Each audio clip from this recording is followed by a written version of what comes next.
There's chaos, ladies and gentlemen, in the Anglo-Saxon democracies. In America, chaos. In Great Britain, chaos. We'll be talking more about that as this program continues.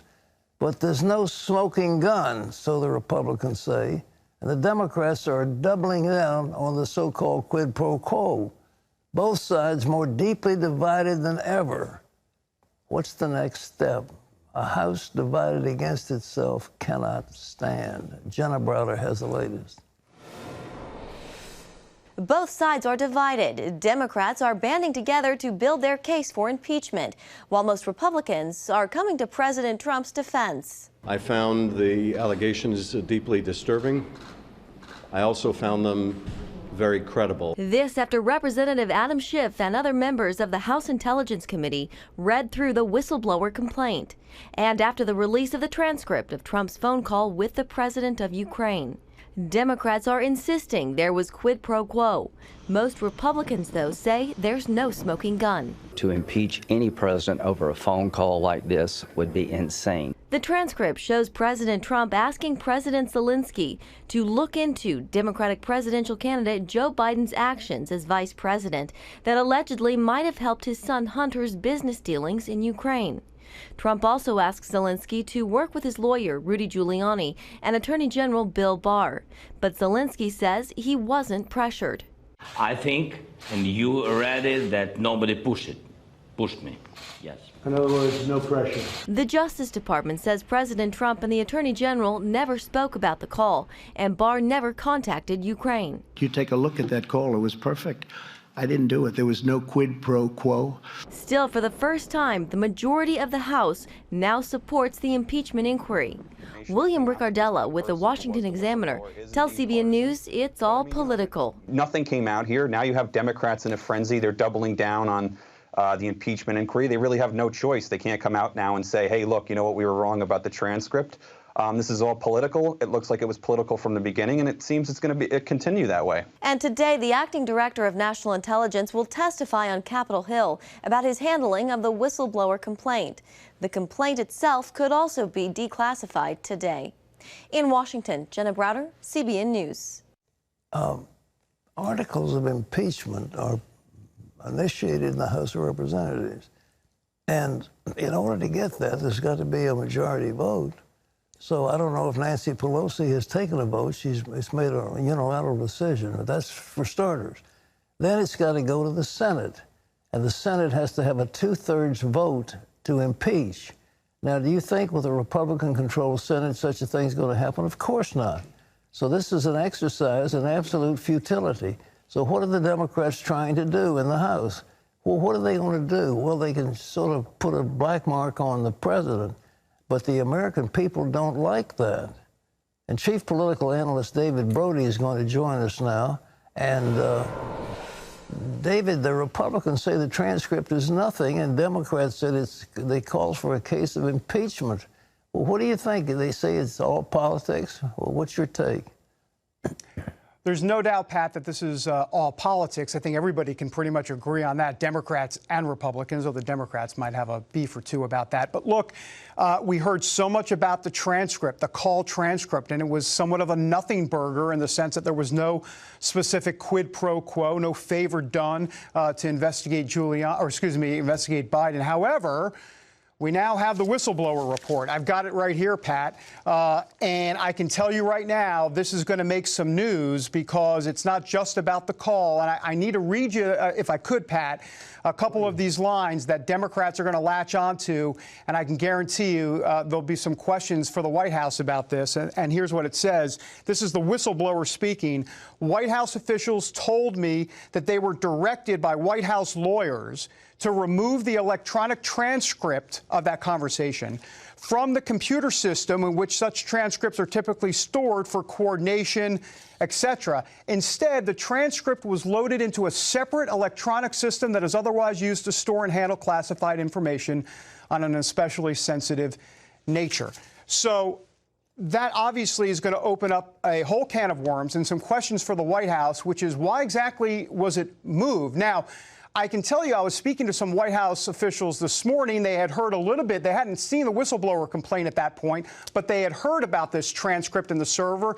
And what they're telling me is that what does it matter? Because ultimately, classified material is classified material no matter where it's stored. Still, it begs the question, why indeed was this specific conversation transferred to a separate system? Now, one last thing. I know I might feel like I'm rambling here a little bit, but as I read through this whistleblower complaint, Pat, it says, and I can tell you there's a couple of times here where I can guarantee you the Trump supporters are going to yell deep state all the way because basically, and if I can find it here, but they talk about multiple White House officials were giving the whistleblower information. And this is multiple times throughout the whistleblower complaint. So in other words, this isn't just a whistleblower. The whistleblower came forward, but he or she is getting information from multiple people inside the White House and also potentially at the State Department and other places. That screams deep state to folks that subscribe to that portion of what's going on here. David, who are they? Do you have any idea who's inside the administration that's leaking this stuff? Well, there are all sorts of rumors out there, and there are all sorts there's a big guessing game. I will tell you this, and once again, Pat, I just received this moments ago, so I'm kind of going through it. I know there are a couple of names mentioned in here of some folks that were actually listening to the call. Now, I can tell you that there was about, I believe they say, a dozen folks that were listening to that phone call between the Ukrainian president and Donald Trump. So if there's about a dozen, I mean, the guessing game starts there with those folks that were in the room. They were in the Situation Room listening. That is standard procedure typically, but when word got out about what was said about Biden in the call, that's when other situations or people started to move on this. Well, David, I don't see anything in the world wrong. There's not an official inquiry. We're not under any kind of a ban or by a court to move something from a less sensitive server to a super secret server. What in the world's wrong with that? Yeah, there's no clear indication that there would be anything technically wrong with that. I think it just raises the suspicion level as to why you would do it. And I think that question needs to be answered. And plus, Pat, at this point, a lawyer obviously would have to kind of get into all of that legality as to whether or not that matters. That's above my pay grade. But I can tell you that Democrats are going to latch on to that portion of the whistleblower complaint. But once again, I have to tell you, Pat, I'm reading through this, and it's a first glance of reading through it, but there are multiple times here where this whistleblower says, I didn't know any of this firsthand, that all of these people in the White House and in the State Department and other places were telling me all this information. So think about this. I mean, this is a whistleblower with tentacles that are all of these tentacles kind of coming into this person with information, which means there's a lot of folks that are looking to obviously get rid of this president. I mean, I think that's pretty clear. I don't think that's a subjective statement at all. I think it's pretty objective at this point. There are a lot of folks that want to get this president. We know about that anonymous Washington Post op-ed that came out, a while back. So, look, I can guarantee you the White House is going to say deep state. This has deep state all over it, including the server. David, how extensive was the cleanup when Trump took over? I really believe there are many, many jobs that still haven't been filled. So has he really cleaned house, or he talked about draining the swamp? Has the swamp really been drained? Well, part of the problem, Pat, is that he hasn't really replaced a lot of folks that were, in other words, there's a lot of vacancies all across the U.S. government. I think that's part of the problem. He doesn't have his people in there. But as you know, Pat, I mean, that State Department, and not just the State Department, but the CIA and the FBI and even some within the Justice Department, I mean, these are career officials, many of them back to the Obama administration, some even before that. So this is a town that is swampy in nature. It always has been. And when you have a president like Donald Trump who is rattling a few cages, this is what you're going to get. One last thing. This whole impeachment thing is an exercise in futility. It can't go anywhere. It can't succeed. So what do the Democrats think they're doing? I mean, how are you going to go before the American people in 2020 and say, here's our agenda to make America a nice place to live in? We have tried to impeach the president, and it failed. You remember under Clinton, Clinton was the subject, and he got reelected, and Newt Gingrich, who's leading the charge, he lost. So these guys are going to lose big time, don't you think? Well, let me just say this. It is very clear that Nancy Pelosi is doing something strategic here. She never actually used the word impeachment during that address she said the other day, but I will tell you this.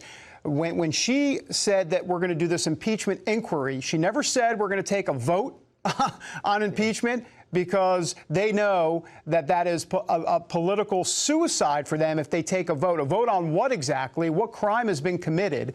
And at this point, it seems like Democrats are, in essence, impeaching, or they want to impeach this president for being a really bad guy and bad behavior and some unethical stuff. And that's kind of their point of all of that. So, you know, look, this is very interesting, Pat. One last thing to say, because here's what we could face in the next year.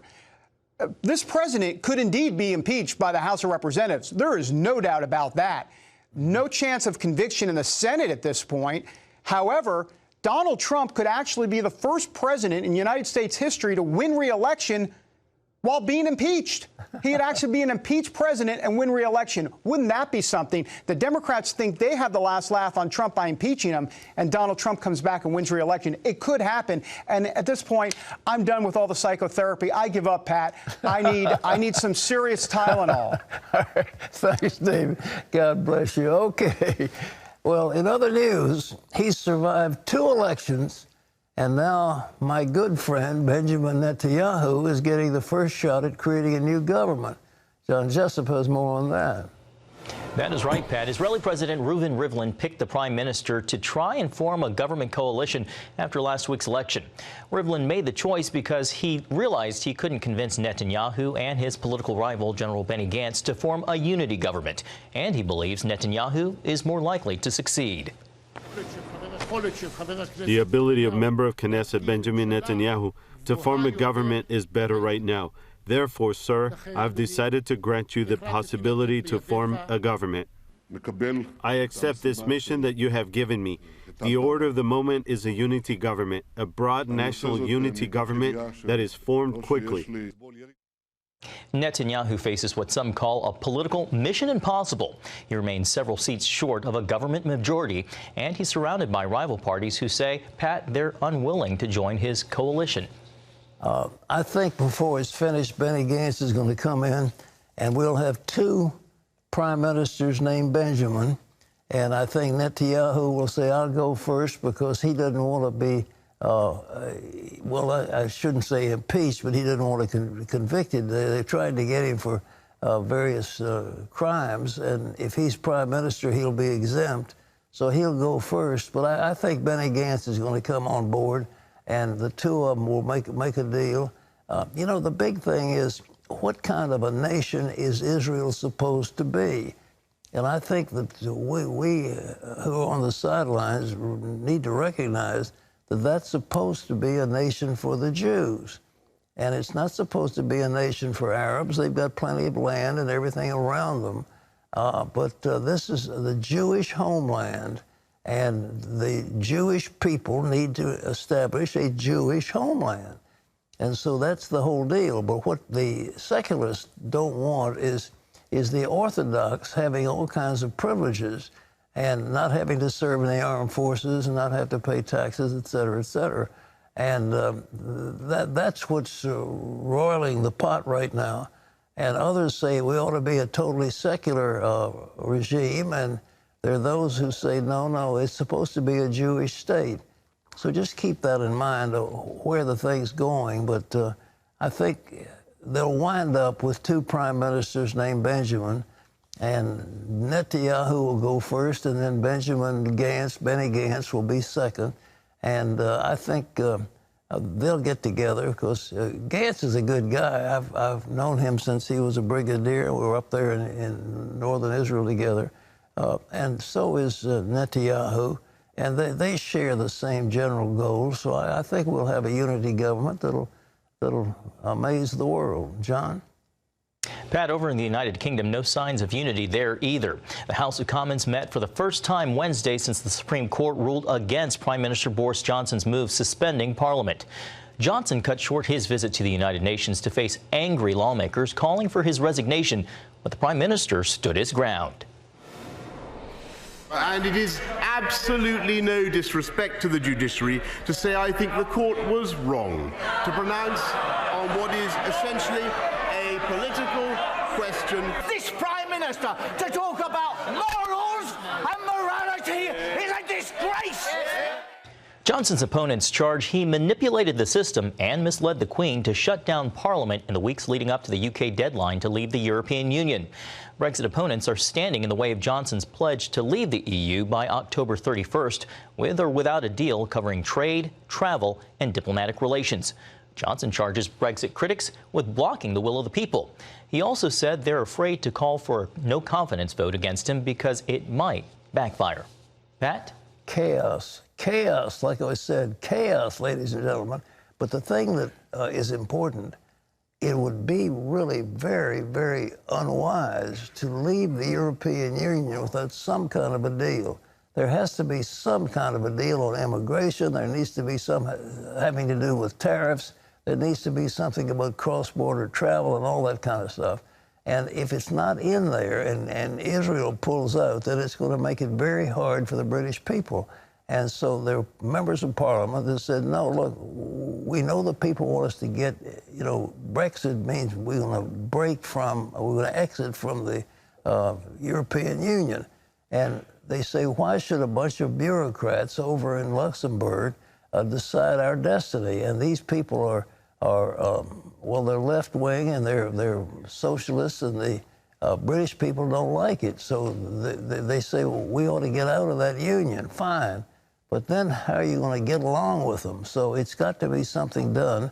And Boris wanted to bull ahead, and members of Parliament wisely said, hey, Boris, cool it just a little bit until we get a deal in place. And so it's chaos. Chaos in America, chaos in Great Britain.